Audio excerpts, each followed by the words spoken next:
How are you doing? I'm doing good. How are you feeling today? Feeling pretty good? Good. I'm going to ask you a few questions to get to know you, okay? Okay. All right. So tell me about yourself. Who is Hezekiah?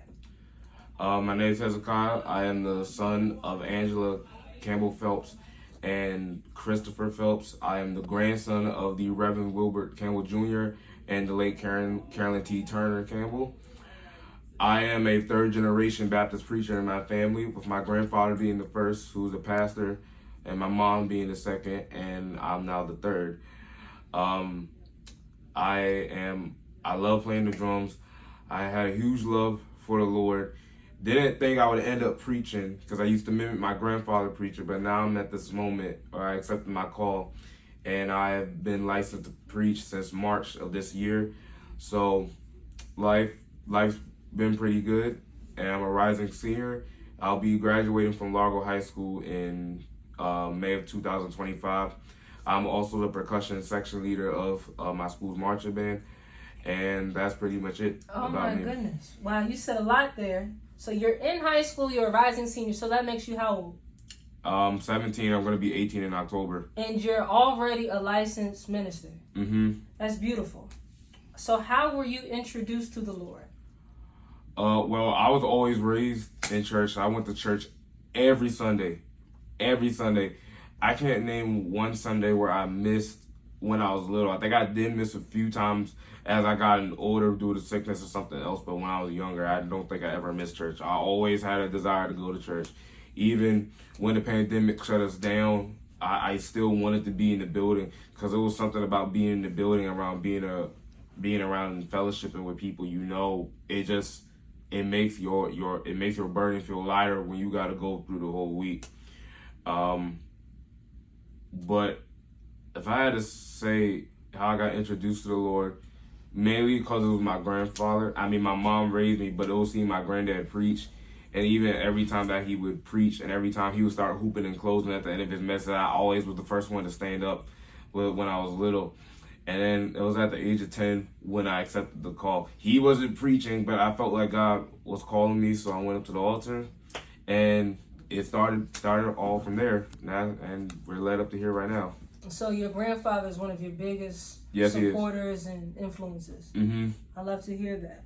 So how do you conduct yourself as a young man and remain faithful to God? Number one, I do have some times where I have cussed out of the blue, not because I wanted, not that I intentionally wanted to. There'll be times like it'll come out like, "Oh Lord, please help me."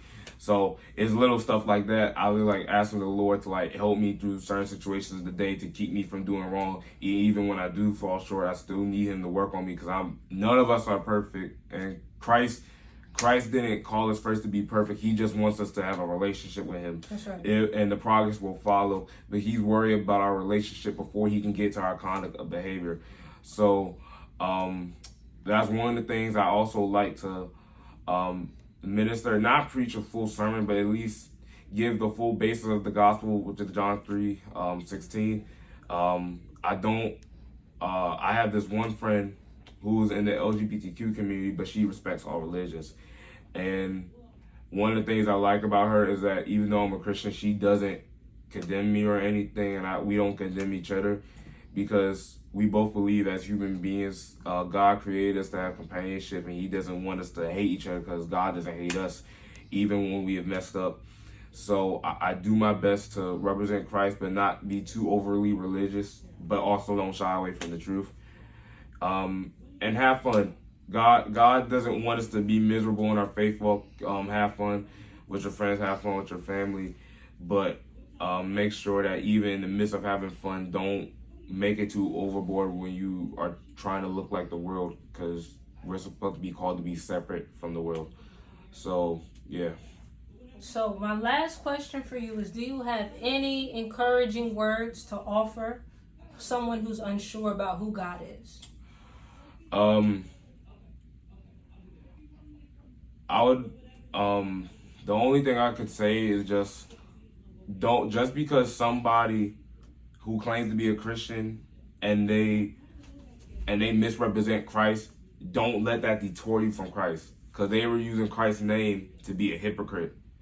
Like the same way how we had like our ancestors who were oppressed by people who owned them as slaves, and the slave owners was misquoting the Bible, saying slaves obey your masters, but they were using that scripture out of context, and they weren't showing the love of Christ. They were showing hatred and thinking this is God's will.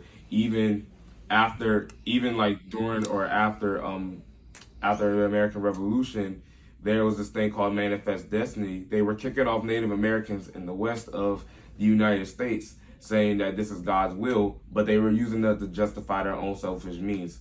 So how I would encourage somebody, know Christ for yourself, not because of somebody else's experience or what they've done. Know him for yourself, because the person that has used Christ's name mishandled it, he or she will be judged accordingly. So get to know Christ for yourself. Also be around those who know Christ for themselves, really and truthfully. Be with those who want to discourage you, and be with those who will help you and minister to you so you can be better in your faith walk with Christ. I love it. Thank you so much, Hezekiah, for your time, and I think that's all we have. Thank you. Thank you.